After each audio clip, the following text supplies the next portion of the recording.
ChatGPT just did their live announcement where they talked about ChatGPT 4.0, and I'm going to tell you all about it right now. The first new update is in the coming next few weeks, ChatGPT will get its own desktop app, which is something that you can launch directly from your Mac or your PC computer. There's also been some UI tweaks to make sure that they've made the experience a lot better for users.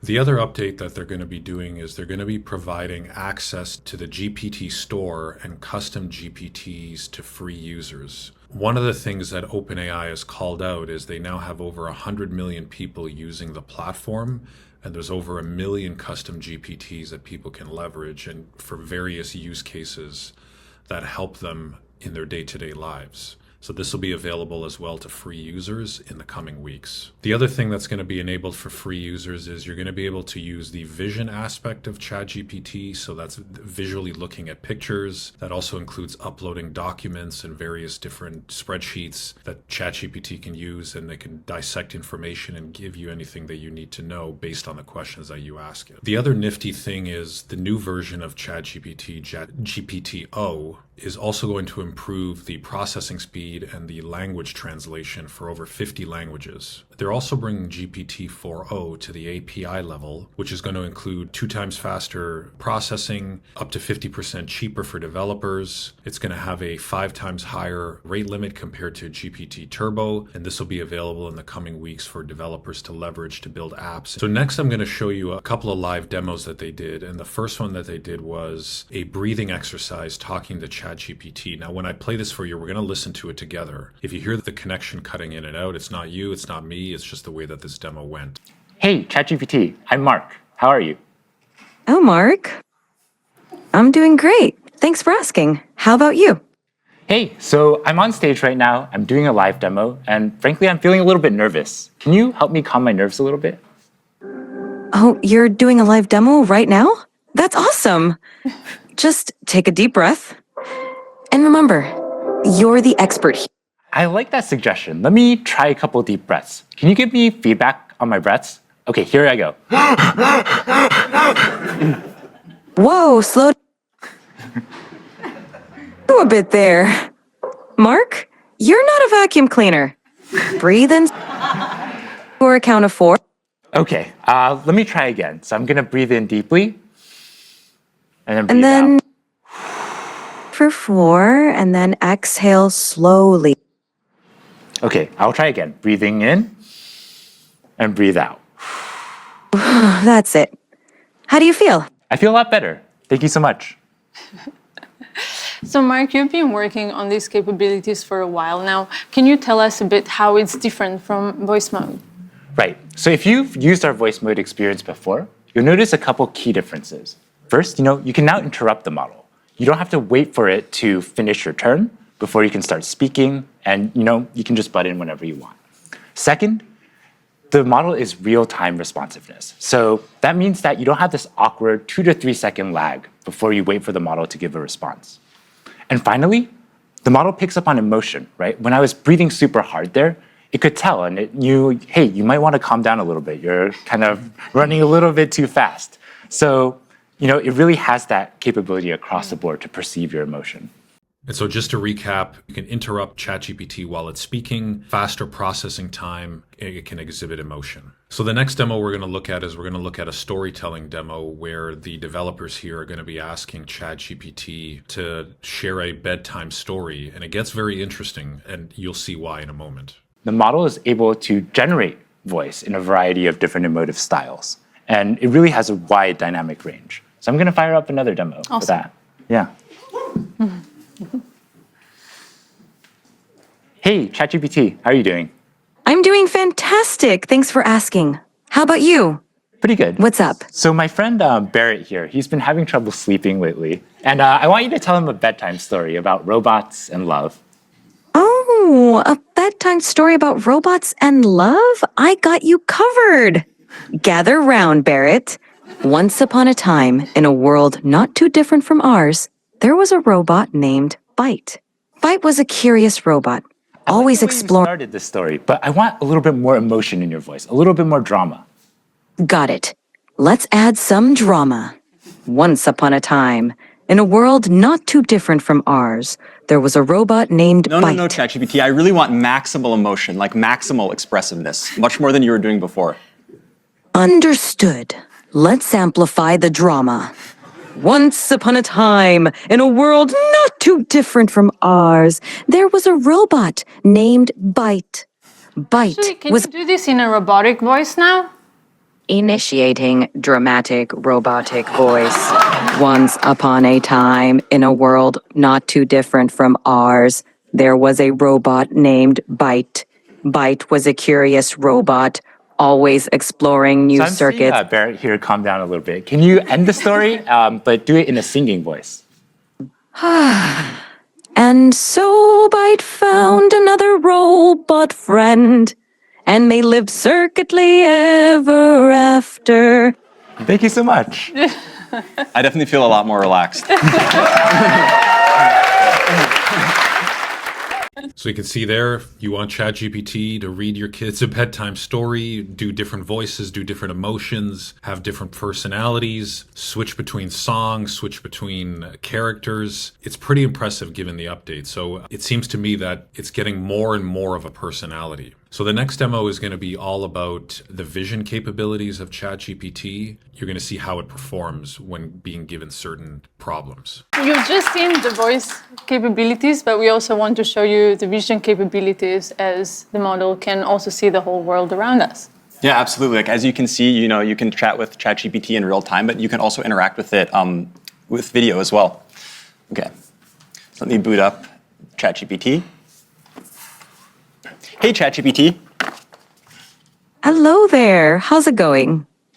It's going really well. Today, I'd really like your help solving a math problem. I'm all ears. What math problem can I help you tackle today? So I'm going to write down a linear equation on a sheet of paper and I'll show you. And then I'd love your help working me through it. But importantly, don't tell me the solution, just help give me hints along the way. Got it. Okay, I see it. No, I didn't show you yet. Just give me help along the way. 1 second. Whoops, I got too excited. I'm ready when you are.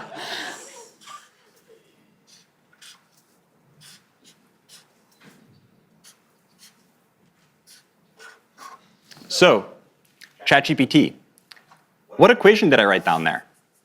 Ah, I see it now. You wrote down 3x plus 1 equals 4. Yep, Let's work- exactly. So what's the first step I should take to try to solve this? The first step is to get all the terms with x on one side and the constants on the other side. So what do you think we should do with that plus 1? Okay, I'm going to try to subtract 1 from both sides and then I'll see what I get.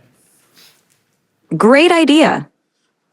Perfect. Now, what do you get when you subtract 1 from both sides?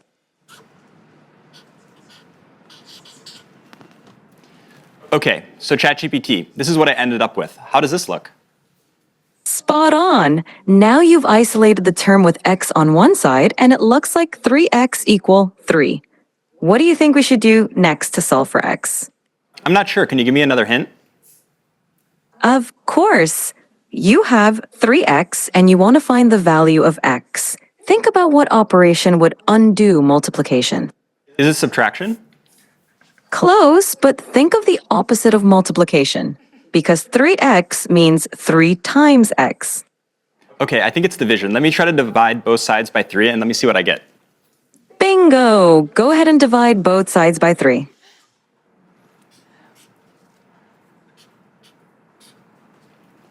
Okay, so ChatGPT, this is what I ended up with. How does this look? It looks perfect. You've solved it, and x equals 1. Nicely done. How do you feel about solving linear equations now? Yeah, honestly, I'm now pretty confident I can solve linear equations. But why would you ever need to use this in the real world? I'm really skeptical. That's a fair question. Linear equations pop up in a lot of everyday situations, even if we don't realize it. For example, calculating expenses, planning travel, cooking, and even in business for profit and loss calculations.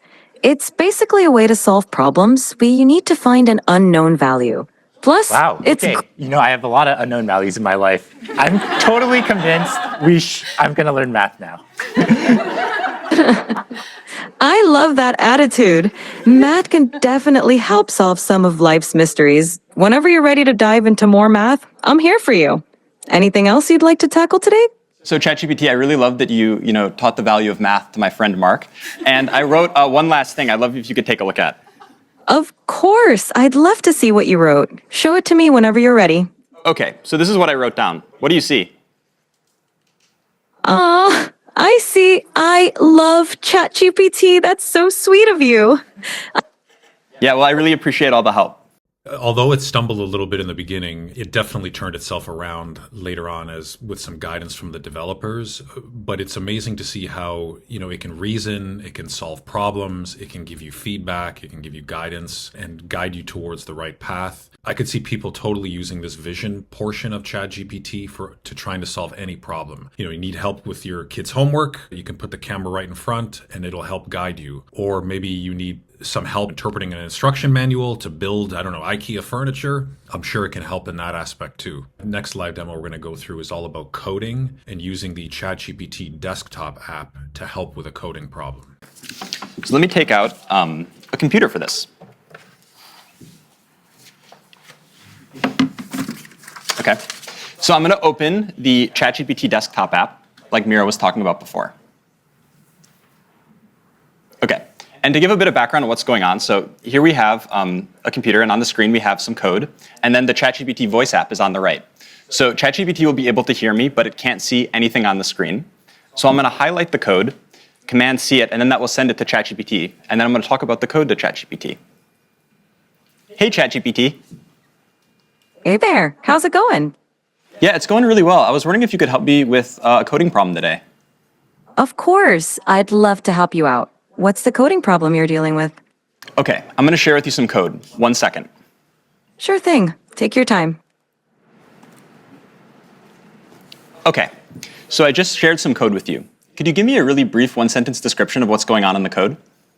This code fetches daily weather data for a specific location and time period, smooths the temperature data using a rolling average, annotates a significant weather event on the resulting plot, and then displays the plot with the average, minimum, and maximum temperatures over the year. Awesome, thanks so much. And in the code, there's this function foo. Can you describe to me what the plot would look like if I had versus didn't have this function? Sure. The function foo xy takes in a data frame x containing temperature data and a window size y for calculating the rolling mean.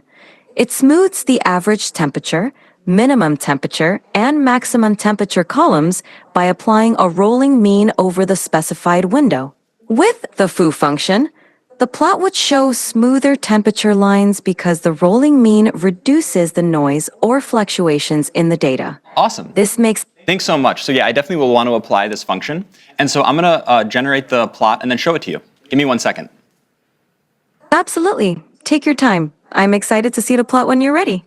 Yeah. So far, ChatGPT has only been able to see the code, and now I'm going to run it, and then I'll use the vision capabilities of the ChatGPT desktop app so it can actually see everything going on the screen as well.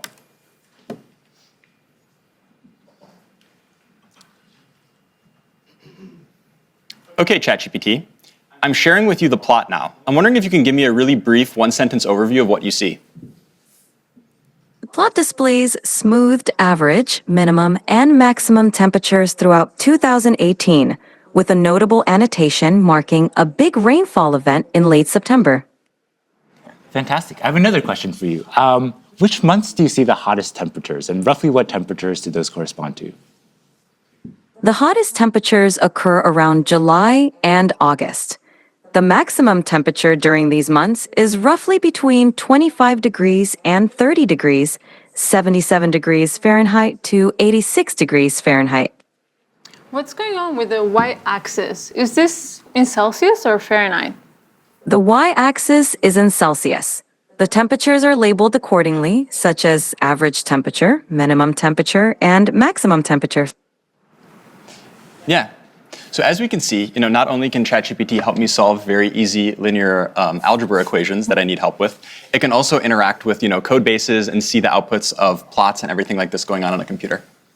I don't know what any of that coding means, but I'm impressed by just at the click of a button, you can have ChatGPT view your computer. Going back a little bit, you can see how if you just click this monitor button, it then puts a live shot of what it sees on your computer in front of you. So this next set of demos is taking two examples live directly from X/Twitter. They had reached out and asked some users, what were some prompts or some demos that they wanted to see live with GPT 4.0. We asked the live audience on X to submit a few requests for what they would like us to try out here. So I will take a couple of prompts. Okay. Bot Gaskar wants to know if GPT 4.0 is capable of real-time translation. Mark, you want to try this one? Sure. Yeah, let's do it. All right. Yeah. I speak Italian, so we can just do English, Italian. Let's try to do English, Italian. Sure, let's do it. Hey, ChatGPT, how are you? I'm doing fantastic. Thanks for asking. How about you? How's your day going? I'm doing great. So I would like you to function as a translator. I have a friend here who only speaks Italian, and I only speak English. And every time you hear English, I want you to translate it to Italian. And if you hear Italian, I want you to translate it back to English. Is that good? Perfetto. Mark, io mi chiedo se le balene potessero parlare, cosa ci direbbero? Mike, she wonders if whales could talk, what would they tell us? They might ask, how do we solve linear equations? Potrebbero chiederci come risolviamo le equazioni lineari. Sicuramente sì. Certainly, yes. Great. Looks like it works. Google and Apple have translate apps. These are things you can already do with your existing smartphone, and it's possible to translate one language to another and back and forth. I think what's particularly impressive is GPT 4.0 didn't know that this was going to be a question that was asked. It was pulled directly from users on X, and then right away it was able to just go in, and even giving the specific instructions of, hey, when you hear Italian, translate it into English, and then when you hear English, translate it back into Italian. You can immediately start having that back and forth with very fast processing. So I see this feature being very useful. Think family members that don't speak the same language. I think about people who are traveling to other countries. Just whip your phone out and immediately start translating and speaking to each other. It's really powerful in terms of building connections. Let's look at the next demo. So the next one is from Burrito John 78, who asks, can you tell what you're feeling just by looking at your face? Barrett, you want to give this one a try? Absolutely, let's try it out. Hey, ChatGPT. Hey there. What's up? How can I brighten your day today? Okay, yeah, so I'm going to show you a selfie of what I look like, and then I'd like you to try to see what emotions I'm feeling based on how I'm looking. Sounds like a fun challenge. Go ahead and show me that selfie, and I'll put my emotional detective hat on. Okay, so here's me. So what kind of emotions do you think I'm feeling? It seems like I'm looking at a picture of a wooden surface. Oh, you know what? That was the thing I sent you before. Don't worry, I'm not actually a table. Okay, so take another look. That makes more sense. There we go. It looks like you're feeling pretty happy and cheerful, with a big smile and maybe even a touch of excitement. Whatever's going on, it seems like you're in a great mood. Care to share the source of those good vibes? Yeah, no, the reason I'm in a really good mood is because we were doing a presentation showcasing how useful and amazing you are. Oh, stop it. You're making me blush. Again, it stumbled a little bit in the beginning, thought he was a table, but clearly he was able to correct that. Going back, you can see that there's airplane mode on. The one thing I forgot to mention is the entire time they have a cord that's plugged into the cell phone that they're using, and they did indicate that that was a data connection cord that they were using to have continuous data. So if you're thinking, well, how can they be using this if it's on airplane mode? It's because they've got a wired data connection going to the phone so that they can continue doing these demos. Throughout the rest of the presentation, they really just do a wrap up, and they talk about how this update is really a focus on free users, which I love. So enabling vision, file uploads, custom GPTs, GPT Store. This is very, very focused on free users, which is amazing because it'll obviously get more people into the platform. And they did indicate that for paid users, You still obviously have an up to 5 times the capacity limits. Overall, I'm very impressed with the demo. In the wrap up, they talked about how in the not too distant future, they're going to talk about what the evolution of ChatGPT is and the next big thing that they're working on. So not really saying it's GPT-5, but sort of alluding to it. The one thing that they did not talk about, which I was a little bit disappointed on, is Sora, which is their video platform that everybody's been raving about and talking about. I thought for sure they would talk about that, but that doesn't seem to be the case. And it could potentially be that they're still working on safety and making sure that people don't copyright things and use Sora for nefarious reasons. But what do you think about these updates? Are you impressed? Are you, man, I don't really care about this, doesn't really appeal to me? Let me know in the comments. And if you're looking for more videos to watch, I have a few more that are popping up. Go ahead and click right here.